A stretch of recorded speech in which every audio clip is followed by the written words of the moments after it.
Mes chers amis, nous nous retrouvons aujourd'hui au Parlement européen à Strasbourg. Étant membre de la commission environnement, j'aurai à traiter au cours de ce mandat de toutes les questions d'environnement, de santé publique et de sécurité alimentaire. Durant cet été, je suis déjà intervenue sur les incendies de forêt en Amazonie, mais également sur les pénuries de médicaments touchant notre pays. Il y a des points communs entre ces deux problématiques: la puissance des intérêts financiers et la mondialisation.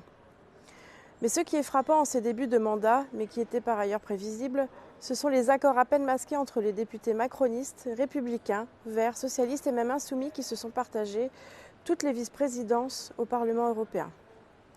Notre groupe est bien le seul à être cohérent dans sa critique du modèle économique défendu par Bruxelles.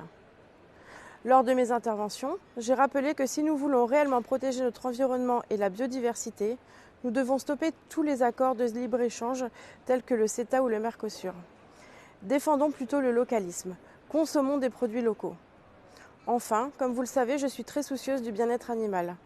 J'ai alerté cet été sur le sort des animaux transportés vivants et de manière effroyable vers des pays extérieurs à l'Union européenne.